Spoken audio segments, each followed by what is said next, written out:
तो आज का जो हमारा टॉपिक है वो है कंपाउंड इंटरेस्ट यानी कि सीआई। यदि कंपाउंड इंटरेस्ट की बात की जाए तो आपने थंबनेल में पढ़ा होगा कि एक ट्रिक से सिर्फ और सिर्फ एक ट्रिक से कंपाउंड इंटरेस्ट के हम सारे ही क्वेश्चंस को सॉल्व करने वाले हैं। यदि आज तक आपको कंपाउंड इंटरेस्ट सिंपल इंटरेस्ट से ज़्यादा हार्ड लगा है, अधिकतर लोगों का कहना होता है कि कंपाउंड इंटरेस्ट जो होता है वो सिंपल इंटरेस्ट से ज़्यादा हार्ड होता है, लेकिन इस वीडियो को पूरा देखने के बाद आप यही बोलोगे कि कंपाउंड इंटरेस्ट सिंपल इंटरेस्ट से भी ज़्यादा इजी होता है। हम आपको एक ऐसा तरीका बताएंगे सिर्फ उसी तरीके से।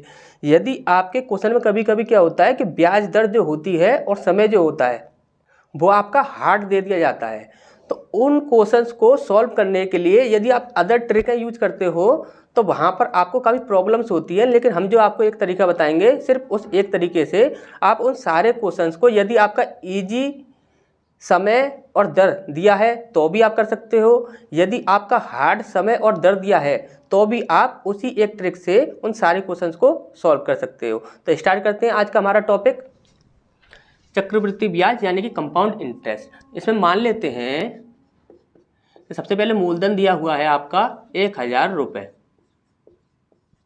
इसके बाद दर दिया हुआ है आपका 10% और उसके बाद समय हम 2 वर्ष और 3 वर्ष दोनों के लिए बात करेंगे। ठीक, तो यदि यहाँ पर सबसे पहले यहाँ पर हम 2 वर्ष के लिए बात करते हैं और यहाँ पर हम 3 वर्ष के लिए बात करते हैं।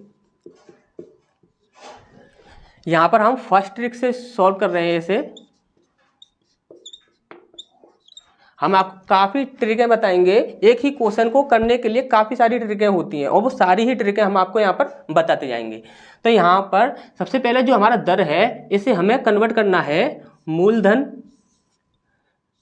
CI, इसके बाद अमाउंट, इन तीनों में कन्वर्ट करना है। आप अच्छे से जानते होंगे जो दर होता है यानी कि 10% को यदि हम कन्वर्ट करते हैं तो हमारा क्या निकलता है, 1/10 निकलता है। और नीचे वाली जो वैल्यू होती है ये आपकी प्रिंसिपल होती है यानी कि 10, और यहाँ पर जो ऊपर वाली वैल्यू होती है ये आपकी ब्याज होती है। और अमाउंट की जब कभी भी आप रेशियो रखते हो तो प्रिंसिपल और ब्याज इन दोनों को ऐड कर देते हो, इसके बाद हमारा अमाउंट बन जाता है यानी कि 10 और 1 11। और यदि हम 2 वर्ष की बात कर रहे हैं तो यहाँ पर सबसे पहले इसका स्क्वायर कर लेते हैं। अब 10 का स्क्वायर होता है आपका 100 और 11 का स्क्वायर होता है 121। यदि यहाँ पर CI की बात करते हैं तो इन दोनों को आपस में माइनस करते हैं तो यहाँ पर कितना निकलता है 21। ये हमारी x में वैल्यू है यानी कि ये हमारे रेशियो है। ठीक, अब यदि मूलधन का रेशियो कितना है आपका 100 और मूलधन कितना दिया हुआ है आपका 1000, यानी कि 100x की वैल्यू कितनी है हमारी 1000, तो x की वैल्यू कितनी हो जाती है हमारी, 2 जीरो से 2 जीरो कैंसिल, यहाँ पर आ जाता है हमारा 10। ठीक, अब इसके बाद यदि हमसे CI पूछा जाए तो CI का रेशियो कितना है हमारा, CI 21x, तो यानी कि 21 इंटू एक्स की वैल्यू कितनी है हमारी 10, कितना आया हमारा 210 रुपये। ठीक, ये हमारा CI। यस, इसके बाद अमाउंट की बात की जाए तो अमाउंट का रेशियो कितना है हमारा, अमाउंट का रेशियो है हमारा 121x। तो 121 में यदि हम 10 से इंटू करते हैं हमारा कितना निकलता है 1210 रुपये। ये हमारे आंसर हो जाते हैं यदि आपसे चक्रवृद्धि ब्याज पूछे या अमाउंट पूछे। यदि यहाँ पर अमाउंट दिया है तो उस प्रकार से भी आप CI निकाल सकते हो और प्रिंसिपल निकाल सकते हो, कुछ भी दिया हो उससे निकाल सकते हो। यदि 3 वर्ष की बात की जाए तो रेशियो हमारा कितना बनेगा, यहाँ पर सबसे पहले प्रिंसिपल, अमाउंट और CI। प्रिंसिपल 10 का यहाँ पर क्या बोल रहा है 3 वर्ष, तो यहाँ पर हम क्या कर देंगे Q कर देंगे, और यहाँ पर क्या हो जाएगा 11, तो 11 का Q, इनका Q करते हैं तो कितना निकलता है, इसका आ जाएगा आपका 1000 और इसका आ जाएगा आपका 1331। अब यहाँ पर यदि इन दोनों के अंतर की बात करें तो CI कितना निकल कर आएगा हमारा 331। ठीक, ये हमारे रेशियो में है। ठीक, अब यहाँ पर प्रिंसिपल का जो रेशियो है वो कितना है 1000 और प्रिंसिपल हमारा कितना दिया हुआ है 1000। तो x की वैल्यू कितनी आएगी, 1000 से 1000 माइनस हो जाएगा, तो यहाँ पर कितना बचा 1। तो यहाँ पर हमारा अमाउंट कितना निकला, अमाउंट का रेशियो कितना है 1331 इंटू 1 से करेंगे तो हमारा कितना निकलता है 1331 रुपये। ठीक, इसके बाद यदि CI की बात करें तो CI कितना निकलता है हमारा, CI है हमारा यहाँ पर 331 इंटू एक्स की वैल्यू 1, कितना हो जाएगा आपका 331। ठीक, तो यहाँ पर इसे हमने एक ट्रिक से देखा है, इसे सेकंड ट्रिक से देखते हैं सॉल्व कैसे करना है। अब इसके बाद हम सेकंड ट्रिक से इस क्वेश्चन को सॉल्व करते हैं। तो सेकंड ट्रिक से देखते हैं।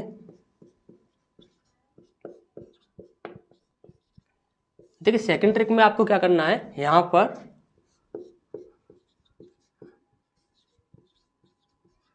फर्स्ट ईयर, इसके बाद सेकंड ईयर, इसके बाद पहली साल, दूसरी साल और तीसरी साल, इन तीनों का ही हम निकालने वाले हैं। यहाँ पर आपका दूसरा साल भी आ जाएगा और तीसरा साल भी आ जाएगा। तो यहाँ पर सबसे पहले आप मूलधन जो है आपका कितना दिया हुआ है 1000, 1000 का आप 10% निकालिए। 1000 का यदि हम 10% निकालते हैं तो यहाँ पर 2 जीरो से 2 जीरो कैंसिल, कितना निकलता है हमारा 100 रुपये। ठीक, तो यहाँ पर ये 100 रुपये जो होंगे ये आपके तीनों वर्ष में समान रहेंगे। ठीक, अब इसके बाद आपका ब्याज कितना निकला है 100 रुपये। अब ब्याज पर भी आपको ब्याज देना है, यानी कि 100 रुपये का यदि आप 10% निकालते हो तो आपका कितना निकलता है 10 निकल कर आता है। तो यहाँ पर क्या होगा, 100 रुपये पर भी आपने ब्याज दिया है, यानी कि 100 + 10 कितना हो जाएगा आपका 110। ठीक, अब इसके बाद यहाँ पर भी हमें ये ब्याज लेना होगा, क्योंकि तीसरी साल वाला दूसरे साल वाले से भी ब्याज लेगा। तो यहाँ पर कितना होगा 100 + 10 कितना हो गया आपका 110। ठीक, अब ये जो 110 रुपये इसने ब्याज लिया है, अब ये 110 पे थर्ड साल वाले को, यानी कि 3 साल वाले को, तीसरे साल वाले को भी ब्याज देगा। तो यहाँ पर यदि हम 110 का यदि हम 10% निकालते हैं तो हमारा क्या निकल कर आता है हमारा 11। तो यहाँ पर क्या होगा 110 + 11। ठीक, तो ये कितना निकल कर आता है हमारा 121 रुपये। ठीक, अब यदि यहाँ पर हम कुल ब्याज की बात करें तो हमेशा ही याद रखिए फर्स्ट साल में, पहली साल में चाहे चक्रवृद्धि ब्याज हो या साधारण ब्याज हो, हमेशा ही समान रहता है। तो यहाँ पर यदि हम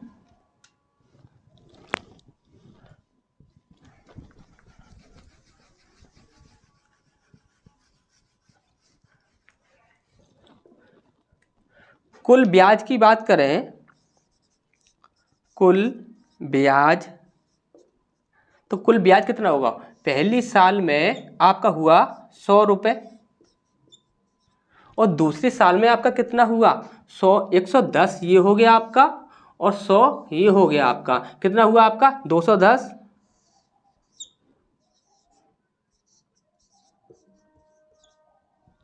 इसके बाद तीसरी साल की बात की जाए, यहाँ पर 100, 110 और 121, यदि इन तीनों को यदि हम ऐड कर देते हैं तो बन जाता है हमारा 331 रुपये।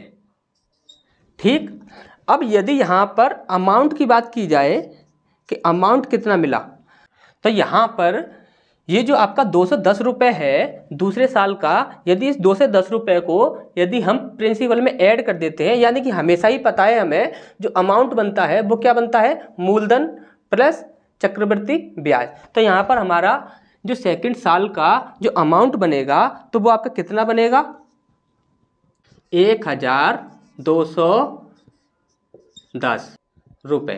ठीक, अब यहाँ पर इसी प्रकार से देखा जाए तो तीसरी साल का जो अमाउंट बनेगा वो कितना बनेगा आपका 1331 रुपये। तो यहाँ पर आपका जो ब्याज था, दूसरे साल का जो ब्याज था वो आपको मिल गया, और यहाँ पर तीसरे साल का जो ब्याज था वो भी आपको मिल गया। इसके बाद यदि अमाउंट की बात की जाए तो अमाउंट भी यहाँ पर आपको मिल चुका है। ठीक, तो यहाँ पर ये आपका सेकंड ट्रिक था। तीसरे ट्रिक से इस क्वेश्चन को सॉल्व करते हैं, देखते हैं उसमें क्या अंतर है। तो अब तीसरे ट्रिक से इस क्वेश्चन को सॉल्व करते हैं। यहाँ पर हमारा थर्ड ट्रिक है ये।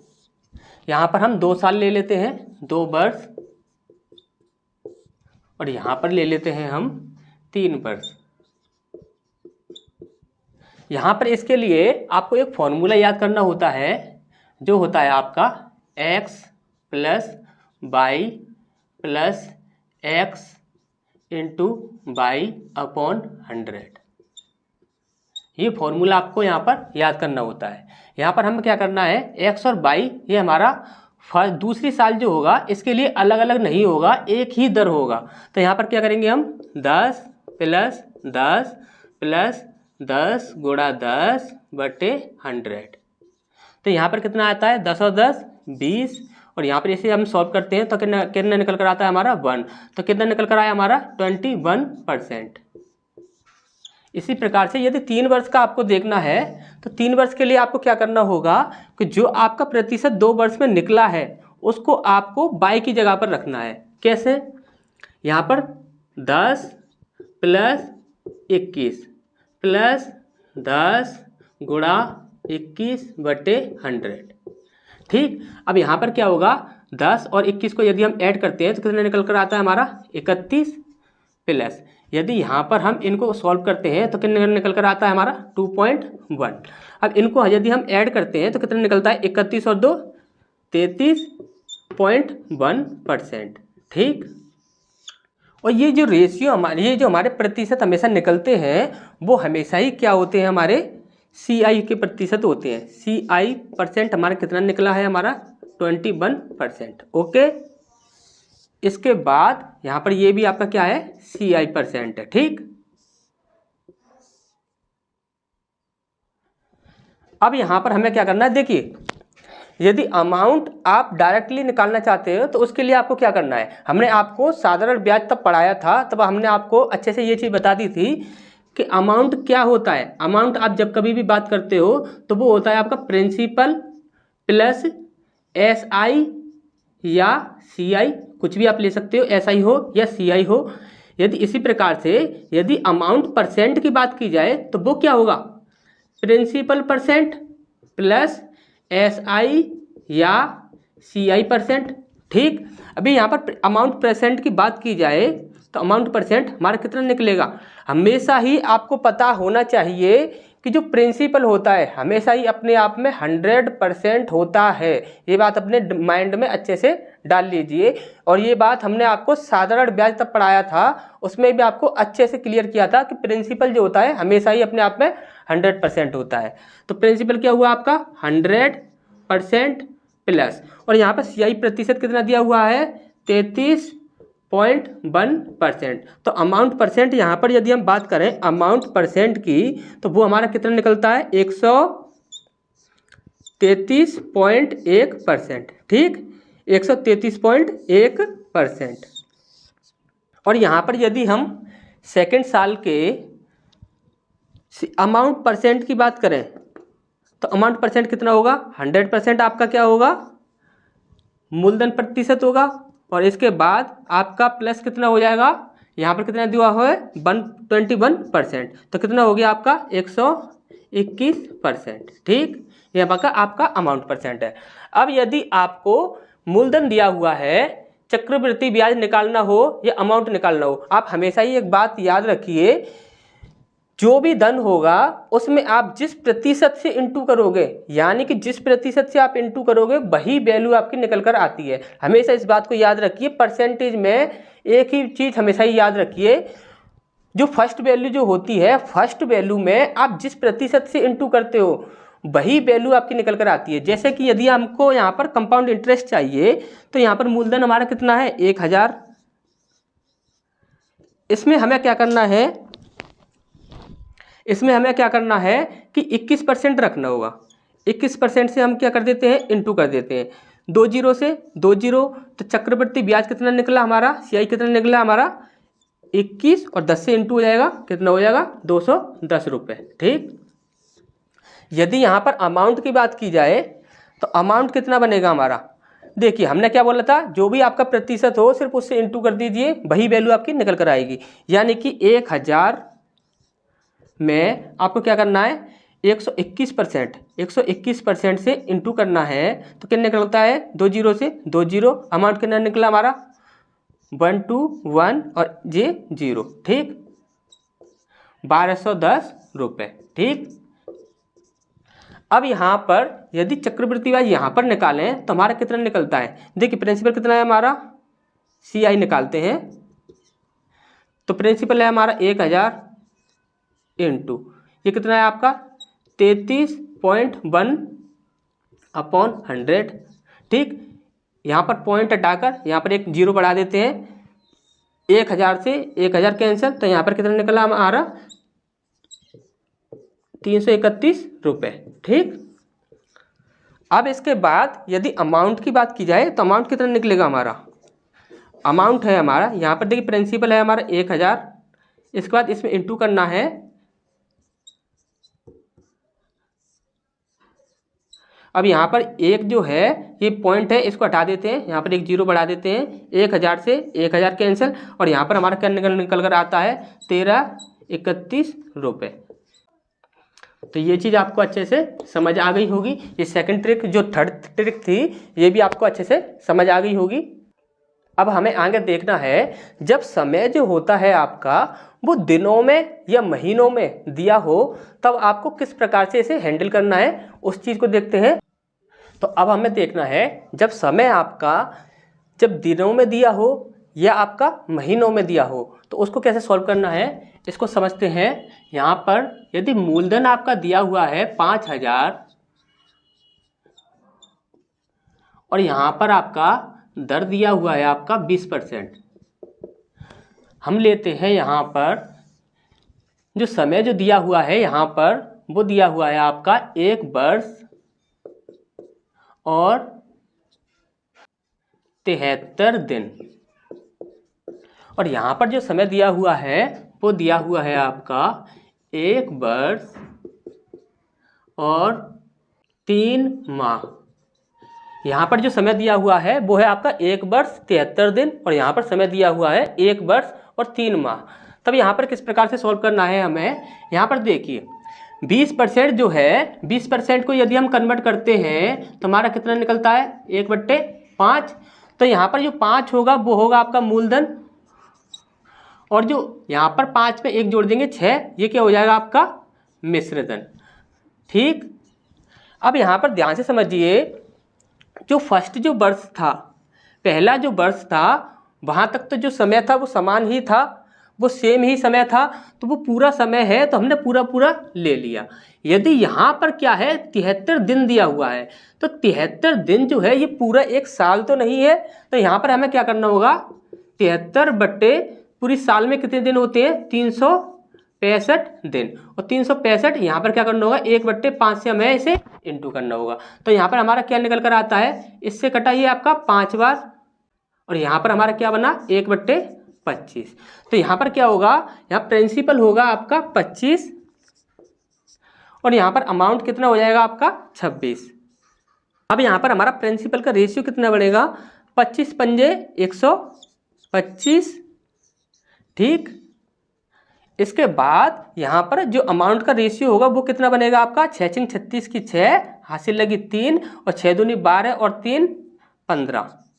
ठीक, अब इसके बाद यदि CI की बात की जाए तो इन दोनों का जो अंतर निकलेगा वो कितना निकलेगा, देखिए यहाँ पर आया 1 और यहाँ पर आया आपका 3 और यहाँ पर बस 31, तो ये हमारा 31x हो जाएगा। तो ये वैल्यू यहाँ पर आपको मिल चुकी है। इसी प्रकार से यदि 1 वर्ष और 3 महीने की बात की जाए तो इसे कैसे कन्वर्ट करेंगे, यानी कि 1 वर्ष तक तो हमें सिंपल सीधा ही आपका 20% ही लेना है। 20% को कन्वर्ट करते हैं कितना आता है आपका 1/5। तो यहाँ पर प्रिंसिपल कितना होगा 5, और यहाँ पर अमाउंट कितना हो जाएगा आपका 5 और 1 6। ठीक, क्योंकि 1 वर्ष आपका पूरा है तो 1 वर्ष तक हम इसे पूरा ही लेंगे। यदि यहाँ पर दिया हुआ है 3 माह, तो 3 माह को यदि हम कन्वर्ट करते हैं तो देखिए एक साल में कितने महीने होते हैं, टोटल आपके 12 महीने होते हैं। और यहाँ पर जो दिया हुआ है 1/5, इसको हम इसमें ऐड करेंगे तो यहाँ पर कितना होगा, 3 चौक 12 और 5 चौक 20, तो यहाँ पर कितना आया 1/20। तो यहाँ पर 20 जो होगा वो आपका प्रिंसिपल होगा और अमाउंट कितना बनेगा आपका 21। ठीक, अब यहाँ पर यदि CI की बात की जाएगी तो देखिए यहाँ पर क्या है, 5 दूनी 10 और 0, ये आपका प्रिंसिपल का रेशियो बना। अब इसके बाद 6 एकम 6 और 6 दूनी 12, 126, ये क्या हुआ आपका अमाउंट का रेशियो बना। अब इसके बाद यदि इन दोनों का अंतर निकालते हैं तो कितना निकलता है आपका 26, ये आपका CI का रेशियो बना। अब यदि हम ये 73 दिन वाले समय की बात करें तो यहाँ पर देखिए प्रिंसिपल जो है आपका उसका रेशियो कितना है 125x। 125x की वैल्यू कितनी दी हुई है आपकी 5,000 रुपये। अब यहाँ पर x की वैल्यू कितनी हो जाएगी आपकी, ये आपका 40 बार कट जाएगा। ठीक, तो यहाँ पर x की वैल्यू कितनी आ गई आपकी 40। ठीक, अब यहाँ पर x की वैल्यू हमें मिल गई है तो यहाँ पर CI कितना हो जाएगा, CI का रेशियो कितना है आपका 31x। तो यहाँ पर हमें क्या करना होगा, 31 गुणा 40 कितना हो जाएगा आपका 0, 4 एकम 4, 4 तिया 12। ठीक, यहाँ पर ये क्या हो जाएगा आपका CI निकल आएगा। और यहाँ पर यदि अमाउंट की बात करें तो अमाउंट कितना निकल कर आता है, अमाउंट का रेशियो है आपका 156x। ठीक, तो 156 इंटू 40 कितना हो जाएगा आपका 0 और 6 चौक 24 की 4 हासिल लगी 2 और 15 चौक 60 और 2 62, इतने रुपए हो जाएगा। ठीक, तो ये चीज़ आपको अच्छे से समझ आ गई होगी। इसके बाद बढ़ते हैं आपके 3 माह वाले समय पर। तो यहाँ पर देखिए 100x की वैल्यू कितनी है आपकी 5,000। तो यहाँ पर x की वैल्यू कितनी हो जाएगी आपकी, 2 0 यहाँ पर कैंसिल हो जाएंगे तो कितनी आ जाएगी आपकी 50। ठीक, अब यहाँ पर यदि CI की बात की जाए तो CI कितना निकलेगा आपका 26 गुणा 50 कितना हो जाएगा आपका 0, 5 30 की 0 हासिल लगी 3 और 5 दूनी 10 और 3 13। ठीक, इतने रुपए आपका क्या हो जाएगा, ये आपका CI हो जाएगा। इसके बाद यदि अमाउंट की बात की जाए तो अमाउंट कितना बनता है आपका, अमाउंट का रेशियो है आपका 126x। ठीक, इसमें हम क्या करते हैं 50 से इंटू कर देते हैं, कितना निकल कर आता है हमारा 0, 5 30 की 0 हासिल लगी 3 और 12 पंजे 60 और 3 63। तो ये चीज़ आपको अच्छे से समझ आ गई होगी। इसके बाद हम देखते हैं जब आपका दर और समय दोनों ही आपका एक मिश्रित भिन्न के रूप में दिया हो तब उसे कैसे हैंडल करना है, उस चीज़ को समझते हैं। तो अब हमें समझना है जब आपका समय और दर दोनों ही मिश्रित भिन्न के रूप में दिया हो, जैसे कि यहाँ पर दर दिया हुआ है 16 सही 2/3% और यहाँ पर समय दिया हुआ है 1 सही 3/4 वर्ष। तो यहाँ पर हम इसे कैसे सॉल्व करेंगे, सबसे पहले जो आपका दर दिया हुआ है 16 सही 2/3, इसको हम सॉल्व कर लेते हैं। ये हो जाएगा आपका 16 दूनी 32, 16 तिया 48 और 2 50, यानी कि 50/3%। और यहाँ पर 50/3% जो होगा वो आपका हो जाएगा आपका 50/300। ठीक, क्योंकि परसेंट नीचे आ जाएगा, 0 से 0 गया 5 6 30, यानी कि 1/6 ही हमारा निकल कर आएगा। तो यहाँ पर हमारा मूलधन जो होगा वो आपका आएगा 6 और जो मिश्रधन होगा वो कितना हो जाएगा आपका 7। अब यहाँ पर ये जो हमने रखा है इसको आप ध्यान से समझिए, यहाँ पर बोल रहा है 1 वर्ष, तो 1 वर्ष तक का हमने ये क्या हुआ पूरा ले लिया। यदि यहाँ पर बात कर रहा है 3/4 की, तो यहाँ पर हम 6 और 7 ये एक साथ नहीं रख सकते, हमें 3/4 को भी कन्वर्ट करना होगा। जैसे कि 3/4 जो है इसे हम कन्वर्ट करेंगे तो कैसे कन्वर्ट करेंगे, 3 दूनी 6, यहाँ पर कितना हो जाएगा 1/4 दूनी 8, तो ये कितना हो जाएगा 8 और 9। इस प्रकार से ही आपको कन्वर्ट करना है। यदि यहाँ पर देखिए, यदि यहाँ पर 1 के स्थान पर यदि 2 होता तब हम यहाँ पर 6 को 2 बार लिखते और 7 को भी 2 बार लिखते। यदि 1 के स्थान पर यदि यहाँ पर 3 होता तो हम 6 को 3 बार लिखते और 7 को 3 बार लिखते, उसके बाद इसे कन्वर्ट करके तब हम यहाँ पर रखते। तो अब यहाँ पर जो हमारा दिया हुआ है, अब हमने कन्वर्ट कर लिया है अच्छे से। तो यहाँ पर कितना होता है, देखिए ध्यान से समझिए, यहाँ पर ये है, ये 3 से आपका कट जाएगा, 3 दूनी 6 और ये यहाँ पर 3 तिया 9 हो जाएगा। तो यहाँ पर कितना हो जाएगा, 8 दूनी 16 और यहाँ पर हो जाएगा आपका 7 तिया 21। ठीक, ये हमारे रेशियो में कन्वर्ट हो चुके हैं। अब यहाँ पर यदि इन दोनों का अंतर निकालें तो हमारा आता है 5x। अब यहाँ पर हमारा मूलधन का रेशियो है 16x। 16x की वैल्यू कितनी होती हुई है हमारी, 48,000। ठीक, तो यहाँ पर x की वैल्यू कितनी हो जाएगी, 16 तिया 48 यानी कि 3,000। अब यहाँ पर CI जो है, CI का रेशियो कितना है 5x, तो यानी कि CI कितना निकल कर आएगा हमारा, 5 × 3,000 कितना हो जाएगा, 5 तिया 15,000। ठीक, अब इसके बाद यदि अमाउंट की बात की जाए तो अमाउंट कितना निकलेगा हमारा, अमाउंट का रेशियो है 21x, तो यानी कि 21 × 3,000 कितना हो जाएगा आपका, 21 तिया 63,000 रुपये। तो ये चीज़ आपको अच्छे से समझ आ गई होंगी। ठीक, तो इसके बाद अब हम आगे बढ़ते हैं। अब हमें देखना है, यदि आपसे ब्याज की बात की जाए यानी कि कंपाउंड इंटरेस्ट की बात की जाए, तो देखिए सिंपल इंटरेस्ट में जो ब्याज होता है वो आपका हमेशा ही सेम रहता है, क्योंकि वहाँ पर ब्याज नहीं लगती है। लेकिन कंपाउंड इंटरेस्ट में क्या होता है कि ब्याज पर भी ब्याज लगती है। तो वहाँ पर आपसे नए क्वेश्चंस पूछे जाते हैं, जैसे कि यदि आपका 3 वर्ष समय दिया हुआ है तो आप क्या करते हो, फर्स्ट वर्ष, सेकंड वर्ष और थर्ड वर्ष तीनों का ही टोटल ब्याज निकालकर आप बताते हो। जी हम जो CI निकाल रहे हैं ये तीनों वर्ष का या चारों वर्ष का, जो भी आपका जितना समय दिया होता है उतने ही समय का टोटल निकल कर आता है। अब यहाँ पर यदि आपसे बोला जाए कि यदि 3 वर्ष का समय दिया हुआ है, यदि आपसे बोले कि सिर्फ और सिर्फ दूसरे वर्ष में आपको कितना ब्याज मिला, या सिर्फ और सिर्फ तीसरे वर्ष में आपको क्या ब्याज मिला, और जो फर्स्ट वर्ष का और सेकंड वर्ष का जो ब्याज है उसे छोड़ दीजिए, सिर्फ और सिर्फ आप तीसरे वर्ष का ब्याज बताइए, तो उस क्वेश्चन को किस प्रकार से सॉल्व करना है, उस क्वेश्चन को भी हम इसी ट्रिक से, सिर्फ और सिर्फ इसी ट्रिक से सॉल्व करने वाले हैं। तो आगे बढ़ते हैं, उस ट्रिक को देखते हैं। तो अब हमें देखना है सिर्फ और सिर्फ दूसरे या तीसरे वर्ष का ब्याज किस प्रकार से निकाला जाए। सिर्फ और सिर्फ दूसरे या तीसरे वर्ष का ये क्वेश्चन आपका काफी पूछा जा रहा है। तो यहां पर हम देखते हैं दूसरे वर्ष का।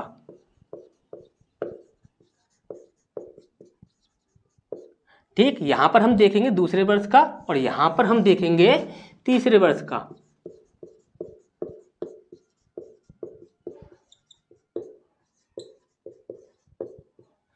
ठीक,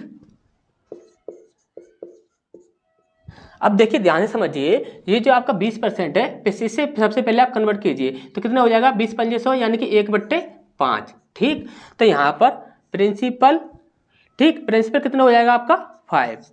यहाँ पर जो समय दिया हुआ है आपका 2 वर्ष दिया हुआ है, यानी 1 वर्ष तक आपको सीधा ऐसा की ऐसा ही लेना है, 5 से 6 हो जाएगा। ठीक, अब यहाँ पर आपसे पूछा जा रहा है दूसरे वर्ष के लिए, तब आपको क्या करना है कि फर्स्ट वर्ष जो है वो आपका कंप्लीट है, वो आपका पूरा है, लेकिन सिर्फ और सिर्फ दूसरे वर्ष का हमें ब्याज चाहिए। तो सिर्फ दूसरे वर्ष का ब्याज लेने के लिए हमें क्या करना हुआ, मूलधन तो आपका ये सेम ही है, लेकिन ऊपर वाला संख्या जो होती है वो क्या होता है आपका, वो आपका ब्याज होता है। तो हमें यहाँ पर सिर्फ और सिर्फ ब्याज को ही रखना है। ठीक, यहाँ पर सिर्फ और सिर्फ ब्याज को ही रखना है। तो यहाँ पर मूलधन हमारा कितना हो जाएगा, 25, और यहाँ पर ये अमाउंट के स्थान पर ये क्या बन जाएगा आपका CI, और किसका CI, सिर्फ और सिर्फ दूसरे वर्ष का। ठीक, यानी कि 6 × 6। तो अब यहाँ पर हम यदि ये CI निकालना है, सिर्फ और सिर्फ दूसरे वर्ष का यदि हमें CI चाहिए तो हमें क्या करना होगा, देखिए 25x की वैल्यू कितनी है, 25x की वैल्यू दी हुई है आपकी 50,000, सॉरी 5,000 है आपका। ठीक, 5,000 रुपये है। ठीक, अब यहाँ पर x की वैल्यू कितनी हो जाएगी आपकी, 25 दूनी 50, 200 रुपये। ठीक, अब इसके बाद हमें सिर्फ और सिर्फ अंतिम वर्ष का क्या है, ब्याज निकालना है। तो ये अंतिम वर्ष का जो रेशियो है इसमें आप इंटू कर दोगे, यानी कि 200 × 6 कितना हो जाएगा, 6 दूनी 12, 0 सिर्फ और सिर्फ 1200 रुपये आपका, सिर्फ और सिर्फ 1200 रुपये आपका दूसरे वर्ष का ब्याज बनेगा। यदि सिर्फ और सिर्फ तीसरे वर्ष के ब्याज की बात की जाए तो तीसरे वर्ष का ब्याज कितना बनेगा इसको देख लेते हैं। 2 वर्ष तक तो हमें सिर्फ इसे ऐसा ही लेना है, यानी कि प्रिंसिपल और यहाँ पर CI बनेगा। ठीक, तो यहाँ पर जो प्रिंसिपल है वो कितना है 5 और 5, ये 3 वर्ष तक हमने सेम लिया है। 2 वर्ष तक हमारा कंटिन्यू रहेगा, लेकिन तीसरे वर्ष पर वो क्या होगा, सिर्फ और सिर्फ हमें ब्याज लेना होगा। तो 2 वर्ष तक कितना हो जाएगा, 5 से 6 रहेगा और ये 6 रहेगा, और लास्ट में हमें क्या लेना होगा, सिर्फ और सिर्फ ब्याज। तो यहाँ पर क्या हो जाएगा 1, 6 36, ठीक, और इसके बाद 5 25, 25 पंजे 125। ठीक, अब यहाँ पे 125x की वैल्यू कितनी दी हुई है आपकी, 125x की वैल्यू कितनी दी हुई है आपकी 50,000, ठीक, 5000 रुपये। अब यहाँ पर x की वैल्यू कितनी हो जाएगी आपकी 40, ठीक। अब यहाँ पर आपसे पूछेगा अंतिम वर्ष का ब्याज, यानी कि सिर्फ और सिर्फ तीसरे वर्ष का ब्याज, तब आप क्या करोगे, 36 ये है, ये आपका सिर्फ और सिर्फ अंतिम वर्ष के ब्याज का रेशियो है, यानी कि 36 में आप क्या कर दोगे, 40 से इंटू कर दोगे, कितना आया आपका 0, और यहाँ पर 6 चौक 24 की 4 हासिल लगी 2, और 4 तिया 12 और 2 14, 1440 रुपये। अब देखिए दूसरे साल का जो ब्याज आ रहा है सिर्फ और सिर्फ दूसरे साल का, वो आ रहा है आपका 1200 रुपये, और सिर्फ तीसरे साल का ब्याज आ रहा है वो आ रहा है आपका 1440 रुपये। अब इसे एक और ट्रिक से सॉल्व करके देखते हैं, उससे क्या होता है, कितना समय लगता है। अब इस क्वेश्चन को हम सेकंड ट्रिक से सॉल्व करके देखते हैं। तो यहाँ पर है हमारी सेकंड ट्रिक। सेकंड ट्रिक में हमें क्या करना है, यहाँ पर है हमारा फर्स्ट वर्ष, ठीक, यहाँ पर हमारा सेकंड वर्ष, ठीक, और यहाँ पर है हमारा थर्ड वर्ष, ठीक। अब यहाँ पर ध्यान से देखिए, मूलधन कितना है आपका 5000 रुपये। तो 5000 का सबसे पहले आप 20% निकालिए, 20% तब आप निकालोगे तो 20 पंजे 100, 5 एकम 5 0 0 0, यहाँ पर कितना निकला हमारा 1000 रुपये। तो तीनों वर्षों में समान रहेगा 1000, 1000 और 1000, ठीक। ये आपका ब्याज है, जो कि हमने आपको हमेशा ही बताया, फर्स्ट साल में जो ब्याज रहता है वो आपका, चाहे आपका कंपाउंड इंटरेस्ट हो या आपका सिंपल इंटरेस्ट हो, वो सदैव भी समान ही रहेगा, ठीक। इसके बाद हमें सेकंड वर्ष में निकालना है, तो कितना निकला है हमारा ये 1000। तो यहाँ पर आप 1000 का 20% निकालिए, तो ये हो जाएगा 20 पंजे 100, और यहाँ पर 5 दूनी 10 0 0, कितना निकला आपका 200 रुपये, ठीक। तो यहाँ पर कितना हो जाएगा 1000 प्लस 200, तो कितना हो जाएगा आपका 1200 रुपये, ठीक। और यहाँ पर भी यही हो जाएगा 1000 प्लस 200, 1200 रुपये, ठीक। अब यहाँ पर आपको क्या करना है कि 1200 जो रुपये हैं इसका आपको 20% निकालना है। तो यानी कि 1200 का 20% जब हम निकालते हैं तो कितना निकलता है 20 पंजे 100, यहाँ पर 5 दूनी 10 और 5 चौक 20 0, 240 रुपये। तो यहाँ पर कितना हो जाएगा आपका 1200 प्लस 240, ठीक। ये कितना निकल कर आया हमारा 0 4 2 2 4 और यहाँ पर 144 0। अब यहाँ पर आप देखिए, सिर्फ और सिर्फ तीसरे वर्ष की बात की जाए, सिर्फ और सिर्फ तीसरे वर्ष की बात की जाए तो सिर्फ और सिर्फ तीसरे वर्ष का ब्याज कितना निकल रहा है हमारा 1440 रुपये। इसी प्रकार से सिर्फ और सिर्फ दूसरे वर्ष की बात की जाए तो दूसरे वर्ष का ब्याज कितना है आपका 1200 रुपये। तो ये चीज़ आपको अच्छे से समझ आ गई होगी। इसमें थोड़ा सा टाइम लगता है, लेकिन वो ट्रिक जो है उसमें सीधा ही क्वेश्चन का आंसर बहुत जल्दी निकल आता है। तो उसी ट्रिक से आप सॉल्व कीजिए, उससे आपका क्या होगा कि टाइम काफ़ी बच जाएगा। तो यहाँ तक आपको अच्छे से समझ आ गया होगा। इसके बाद हमें देखना है 3 माही दे या फिर 6 माही, इस प्रकार से आपसे पूछा जाता था। तो ये काफ़ी पुराने क्वेश्चंस हो चुके हैं। अब आपसे इस प्रकार से नहीं पूछा जा रहा है। अब आपसे 3 माही या 6 माही दे नहीं पूछा जा रहा है। अब आपसे पूछा जाता है कि यानी कि जैसे कि 15 माही दे बताइए या फिर 20 माही दे बताइए। तो इस प्रकार से यानी कि आपको समय में भी कन्वर्ट कर दिया जाता है। जैसे कि आपसे बोल दिया जाता है कि 5 वर्ष का समय है, अब आप बताइए 2 वर्ष दे आपका देना है आपको, तब आपको उस क्वेश्चन को कैसे सॉल्व करना है। तो इस प्रकार के जो क्वेश्चंस होंगे उनको हम देखने वाले हैं नेक्स्ट पार्ट में। तो मिलते हैं फिर नेक्स्ट क्लास में।